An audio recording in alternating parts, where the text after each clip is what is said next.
그리고 요거는 이제 지난주에 환수가 질문을 한 게 있어가지고 우리 환수한테 제가 톡으로 답변을 하긴 했는데 뭔가 좀 간질간질한 부분들이 있어서 조금 이제 내용을 보강해가지고 한번 자료를 만들어 봤습니다. 뭐냐면은 우리가 주식을 매도하면 잠깐 동안 현금을 들고 있게 되잖아요. 그 현금을 관리할 때 제가 지난주에 지나가는 말로 요즘 제가 그냥 MMF에 넣어놔요. 그랬더니 환수가 질문이 왔더라고요. 그래서 그거 관련해서 약간 말씀을 드리겠습니다. 혹시 필요하신 분들이 계실까 모르겠네요.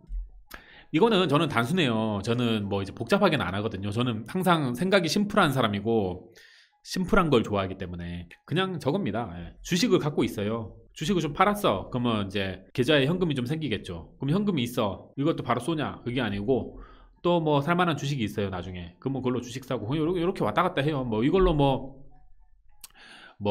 원자재를 산다, 뭘 한다, 뭐 테크니컬한 거 안 합니다. 저는 그냥 테크니컬한 건 안 하고 이제 이슈가 그거죠.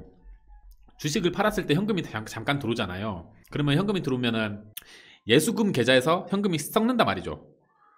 아마 우리 형들 누나들 중에 예수금 계좌에 현금을 썩히는 사람들이 좀 있을 겁니다. 그래서 그렇게 현금 썩히지 말라고 이 컨텐츠를 준비를 했거든요. 그래서 이 단기로 파킹하는 현금은 주식을 팔고 나서 갖고 있을 때 예수금 계좌에 그대로 두지 않고 조금이라도 수익이 붙는 곳에다가 두면 좋겠다. 그 다음에 그걸 갖고 있다가 내가 주식을 사야 되는데 즉시 주식을 살 수 있게 그 들고 있다가 팔고 즉시 주식을 살 수 있게 그런 구조였으면 좋겠다. 그 다음에 내가 단기적으로 어딘가 현금을 파킹해 놓는데 그게 원금의 손실이 발생하지 않으면 좋겠다. 요 정도 조건이면 좋죠. 그래서 저는 요 정도 조건을 만족하는 곳에 현금을 파킹을 해 놓습니다. 그래서 뭐 한번 많아요. 되게 많은데 대표적인 거 몇 가지만 제가 생각을 해봤습니다. 일단 우리 주식 팔면은 증권 계좌에 그냥 처박혀 있는 예탁금 이용료 받는 거 있죠. 그다음에 또 형들 많이 쓰실 CMA, 그다음에 RP 환매채라고 불리는 RP가 있고, 그다음에 발행어음이라는 게 있고, MMF, 그다음에 뭐 채권 이런 곳에 돈을 좀 넣어놓을 수 있겠죠. 뭐 ETF 같은 것들도 있는데 너무 복잡하면 골치 아프고 제 생각에는 뭐 CMA, RP, 발행어음, MMF 요 4개 정도만 잘 활용해도 괜찮을 것 같아요. 하나씩 설명을 드리면 우선 예탁금 이용료는 우리 형들 누나들 다 쓰시는 겁니다. 주식 팔면은 바로 증권 계좌에 그 예수금으로 들어가 있죠. 그게 그냥 증권사에 이제 그 예탁금으로 잡혀 있는 건데 그거를 오래 갖고 있으면 증권사에서 이제 예탁금 이용료라고 해서 이자식으로 이렇게 조금씩 붙여주는 거 혹시 받아보신 형들이 있을 거예요. 그래서 이거는 증권사가 투자자의 예탁금을 이용하는 대가로 주는 소정의 이자 비슷한 개념입니다. 그리고 그 아까 제가 앞에서 말씀드렸던 뭐 CMA, RP, 발행어음, MMF, 뭐 채권 이런 애들보다 그 이자가 제일 낮아요. 제일 낮아. 그래서 만약에 예탁금 이용료가 이자가 제일 높으면 우리가 이 뒤에 것들을 알 필요가 없죠. 그냥 여기다 돈을 넣어놓으면 되니까. 근데 우리가 주식을 팔고 그냥 돈을 놔두면 너무 이자가 적으니까 단 1%포인트라도 이자를 더 받으면 좋잖아요. 그래서 뒤에 거를 좀 알면 좋다. 그리고 예탁금 이용료는 1인당 5천만 원까지 예금자 보호가 됩니다. 이건 다행히 예금자 보호가 되고요. 이거 보면은 지금 예탁금 이용료 이자 이제 이용료율 이자라고 하는 개념하고 비슷한데 이용료율이라고 되어 있네요. 여기 보면은 증권사별로 쭉 나와 있거든요. 금투협 홈페이지 들어가면 보시면 낮아요. 되게 이용료를 거의 UBS는 빵프로 주네. 어차피 쓸 일이 없지 우리는. DB금융투자는 0.25% 금액에 상관없이 다 0.25% 주네. 그다음에 뭐 IBK 투자증권도 금액에 상관없이 다 0.25%, KB도 금액에 상관없이 0.25%, 연 0.25%에서 0.4% 정도. 여기 KB증권은 1%인데 보면 이용료가 되게 짜요. 엄청 짜죠. 요거는 요 정도만 아시면 되고 예탁금 줍니다. 예탁금 갖고 있으면 이자 막 들어와요. 근데 이게 보시다시피 거의 뭐 가랑비에 어쩌는 수준이라 우리가 그래서 주식을 팔면은 예탁금 이용료로 박아놓지 말고 더 높은 1%포인트라도 더 높은 이자를 받자 하는 차원에서 이 컨텐츠를 준비를 했습니다. 그 다음에 이제 우리 형들 많이 보셨을 RP, 환매채. 요거 보면 이제 리퍼처스 어그리먼트, 환매 조건부 채권인데요. 요거는 증권사나 은행이 갖고 있는 채권을 우리가 RP를 살면은 이제 고객들한테 채권을 파는 거예요. 파는 건데 그게 이제 만기가 되면은 증권사랑 은행이 다시 채권을 되사주는 거거든요. 그래서 만기가 될 때까지 계속 이자가 나오는데 이 RP는 하루만 갖고 있어도 이자가 나옵니다. 하루만 갖고 있어도. 그리고 되게 편해요. HTS나 MTS에서 RP를 사고팔고를 할 수 있거든요. 금방 사고팔고가 돼요. 금방. 그래서 만약에 내가 주식을 팔고 현금이 1억이 들어왔는데 그 1억을 그 예수금에 그냥 놔두지 말고 RP나 뭐 이런 걸로 RP 같은 거 사두면 이제 이자가 하루에 이자가 계속 들어오거든요. 그래서 보면은 매도하면 즉시 현금화가 가능합니다. 영업일에 8시부터 오후 5시까지 매매가 가능하고, 그 다음에 이거는 이제 예금자 보호가 되지 않습니다. 투자 상품이기 때문에. 그치만은 이제 만기 시에 은행이랑 증권사가 대사주고, 대부분 RP 투자하는 데가 국공채, 뭐 통환채, 엄청 우량한 회사채 같은 거라서 사실상 망할 일은 없어요. 뭐 금융시장에 절대라는 건 없지만 그래도 뭐 거의 망할 일은 없다. 원금 소실 가능성이 거의 없다. 그래서 RP 같은 경우에는 수시식 RP가 있고 약정식이 있는데, 수시식은 아까 우리 그 영업일 8시에서 5시 사이에 수시로 막 사고팔고 할 수 있는, 수시로 사고팔고 할 수 있는 RP예요. 그러니까 내가 주식을 방금 팔아서 1억이 생겼는데 요거를 예탁금으로 넣어놓으면 아까우니까 바로 그냥 RP를 살 수 있는, 그게 수시식이고, 또 필요하면 바로 돈을 빼서 쓸 수 있는. 그리고 이제 약정식은 내가 뭐 3개월을 갖고 있겠다, 뭐 6개월을 갖고 있겠다, 기간에 약정을 하는 거예요. 대신에 보면 이제 수시식보다는 약정식 이자가 조금 더 많죠. 조금 더 많은데, 이런 약정식은 이 기간이 채워지기 전에 해지하면 중도 해지 수수료가 있어서 중도 해지 수수료를 빼면 사실상 수시식보다는 이자율이 떨어집니다. 그래서 우리는 어차피 주식쟁이고 주식의 매수 타이밍이라는 건 언제 생길지 모르기 때문에 그냥 수시식 RP 사놓고 그냥 기다리면 될 것 같아요. 현금 저거 하시면. 그래서 만약에 이거 계산을 해보면요, 이거는 지금 밑에 표는 KB증권의 경우거든요. KB증권의 경우에 개인 수시식 RP는 연 3% 세전입니다. 연 3%를 주는데, 이거를 계산을 해보면 우리가 주식을 팔아서 현금 1억이 지금 생겼어요. 근데 예탁금에 넣어놓기 너무 아까워. 이자가 아까 봤다시피 이자 되게 짜잖아요. 아까 예탁금은 연 0.25% 주죠. 얘는 연 3% 주잖아요. 완전 개이득 아닙니까? 그러니까 당연히 얘로 바꿔놓는 게 좋은데, 얘는 3%니까 1억 원 매수를 했다. 그러면 1억 원에 1년 이자 3%, 그거를 365일로 나누면은 8천 얼마인가 나오거든요. 근데 이제 이게 이제 15.4% 세금이 붙어요. 세금을 빼면 하루에 6,953원씩 이제 이자가 붙는 거죠. 그래서 만약에 내가 1억 어치를 갖고 있다가 한 이틀 갖고 있었어요. 그리고 이틀 뒤에 주식 매수할 게 생겨가지고 주식을 매수해서 빼버렸어. 그럼 RP를 이틀 갖고 있었잖아요. 그러면은 한 13,000원 정도 이자를 챙기고 나가는 거죠.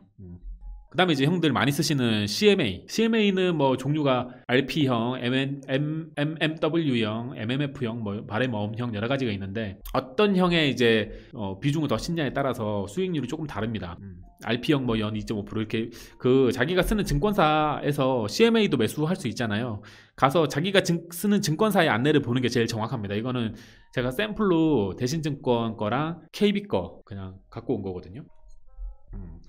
그래서 아까 전에 이제 앞에서 보셨던 RP, 뒤에서 볼 MMF 이런 거는 우리가 직접 매도를 해야 되잖아요. 뭐 귀찮은 건 아니에요. 간단해요. 그렇지만 그거조차 나는 하기 싫다. 그러면 이제 증권사가 고객이 CMA로 돈을 맡겨놓으면은 증권사가 알아서 운용을 하는 거예요. 알아서 뭐 RP형을 할지 뭐 이렇게 해가지고 알아서 운용을 해서 이자를 계속 주는 거죠. 이것도 예금자 보호가 되지 않습니다. 또 예금자 보호가 안 되고, 대신에 아까 RP형이나 뒤에서 볼 우리 발행어음은 직접 우리가 매매를 하기 때문에 이자가 조금 더 세요. 근데 CMA는 기관이 한번 운용을 해주기 때문에 기관이 좀 중간에 뭐 떼먹는 게 있겠죠. 그래서 우리가 직접 매매하는 것보다는 수익률이 조금 낮습니다. 보시면은 아까 RP, 수시식 RP 이제 세전 수익률이 3%잖아요. 근데 CMA의 RP형으로 맡기면 2.85%로 떨어지죠. 그러니까는 0.15%는 증권사가 먹는다는 거지. 그러니까 CMA보다는 RP나 발행어음이나 MMF를 직접 사는 게 싸다. 그다음에 이제 MMF는 펀드입니다. 펀드, 머니마켓 펀드라고, 요거 이제 형들 쓰시는 그 MTS나 HTS 가셔가지고 금융상품 매수에 MMF 쪽으로 가시면 MMF 그 상품들, 펀드들이 쭉 나오거든요. 뭐 어차피 다 거기긴 한데 공부해보면 조금 이자율이 다르긴 해요. 운용 방식이랑. 그래서 그 중에 이제 마음에 드는 걸 내가 펀드를 매수하면 되거든요. 그래서 이제 MMF 같은 경우에 펀드고, 아까 얘네들 그 CMA, RP, 뭐 발행어음 요런 애들은 내가 만약에 얘네들을 매도를 친다. 그럼 바로 그 현금을 갖다가 주식을 살 수 있는데 요거는 펀드이기 때문에 결제일 하루가 필요합니다. 그래서 급한 돈이면은 만약에 내가 지금 주식을 즉시 사야 된다. 그러면은 MMF는 약간 비추예요. MMF는 내가 MMF를 매도하고 나서 그 다음 날이 돼야지 이 현금을 쓸 수 있거든요. 그런 특징이 있고 MMF 같은 경우에는 금리 상승기에 유리하죠. 만기가 다 1년 이내 엄청 짧은 뭐 CP나 CD 이런 상품에 투자하기 때문에 거의 그 채권 가격 하락되는 것보다 금리 상승하는 걸 더 잘 반영을 잘하거든요. 그리고 특히 요즘같이 금리가 오르는 시기에는 펀드 수익률이 금리를 빨리빨리 잘 반영하기 때문에 금리 상승기에 MMF가 조금 갖고 있는 게 유리하다. 그리고 MMF에는 주식은 안 들어갑니다. 위험 상품은 안 들어가고 뭐 CP나 CD, 콜 요런 이제 만기 1년이야. 거의 만기 다 끝나가는 요런 단기 상품에만 투자해서 사실상 리스크는 없어요. 원금 손실 위험이 있는 상품이긴 한데 사실상 이게 손실 나기가 되게 힘든 상품이고 그리고 만기가 엄청 짧은 국공채 위주의 상품에만 투자하기 때문에 손실은 잘 안 납니다. 예. 근데 또 안전해요. 이제 단점이라면은 이제 돈을 뺐을 때 하루 뒤에 쓸 수 있는 거. 그래서 이 MMF 같은 경우에도 이제 금투협에서 공시된 자료가 있거든요. 보면은 이제 수익률 나오죠. 줄 세울 수 있나? 줄 세워보면 지금 1년 수익률 제일 높은 게 뭐 우리 만족 신종 MMF 해가지고 뭐 이게 2.65%네. 지금 제일 높은 게 2.65%. 보면은 MMF보다는 그러면은 아까 RP가 수익률이 더 좋다 그죠? RP는 3% 줬잖아요. 지금까지는 RP가 승이네. 그리고 근데 그때 또 그 금리나 이자율에 따라서 유리한 상품들이 있는데 사실 크진 않아요. 어차피 우리가 이거를 장기적으로 투자할 건 아니고 주식을 팔고 잠깐 현금을 갖고 있을 때 파킹을 해놓을 자금들이라서 그래도 조금이라도 더 받는 거에 넣어놓으면 좋으니까 잘 공부하셨다가 나중에 필요하신 거에 투자하시면 되겠네요. 그 다음에 발행어음은 이제 요것도 앞에 상품들하고 마찬가지로 하루만 맡겨도 하루 단위로 이자를 받을 수 있죠. 그리고 요거는 이제 증권사가 자기 신용만으로 담보 없이 신용만으로 발행하는 어음이라 조금 리스크가 있다고 여겨질지도 모르겠지만 예금자 보호도 안 되고요. 그래서 그런 리스크가 있긴 한데 사실 증권사가 망하지 않는 이상은 손실 가능성이 낮다. 그렇게 보시면 됩니다. 그런데 뭐 증권사가 망할 수도 있으니까 만약에 현금을 발행어음으로 바꿔놨는데 증권사가 망했어. 그러면 골치 아프긴 하죠. 근데 뭐 증권사가 망하지 않는 이상 돈 떼일 일은 없고 수익률이 조금 높죠. 아까 보면은 MMF 1년 수익률 제일 높은 게 1년에 2.5% 정도였고 CMA가 RP가 2.85%, 발행어음이 3.7%. CMA는 어쨌든 내가 RP 발행어음 이런 걸 MMF를 직접 살 수 있는데 내가 직접 안 사고 증권사에 한번 거쳐서 맡기겠다 이 개념이거든요. 그러니까 CMA는 무조건 이 RP를 내가 직접 사고 발행어음을 직접 사고 MMF를 직접 사는 것보다는 CMA가 수익률이 좀 낮다 그렇게 생각하시면 돼요. 얘네들 증권사가 떼가는 몫이 있기 때문에. 그래서 보면은 RP도 직접 매매하면 3%, CMA 걸쳐서 RP형으로 매매하면 2.85%죠. 아까 발행어음도 보면 발행어음이 리스크가 조금 더 높죠. 당연히 이 MMF보다. 그래서 발행어음이 리스크가 높으니까 수익률이 조금 더 좋아요. 지금 수시식이 3.7% 1년에 CMA 발행어음률 3.7%, 그 다음에 약정식으로 1년 맡기면은 5.5%. 많이 주네. 발행어음 1년 맡기면 5.5%네. 많이 주네요. 그러니까 훨씬 수익률이 훨씬 높죠. 리스크가 조금 있으니까. 그래도 증권사가 망할 일은 없다고 하더라도. 그래서 이런 거 좀 잘 챙겨 보시면은 나름 쏠쏠해요. 이것도 자기가 투자하는 증권사마다 뭐 이자나 이런 게 다르기 때문에 한번 찾아보세요. 관심 있으신 형들은. 귀찮으면 CMA 하는 게 간단해요. 귀찮으면 CMA 하는 게 간단한데 증권사한테 수수료 조금 떼이는 거 감안하시고 그러면 이제 증권사가 알아서 다 매매해 주니까 CMA가 좋고요. 아니면 내가 뭐 조금 좀 수고를 하겠다 하면은 뭐 RP나 발행어음 쪽이 좀 괜찮죠.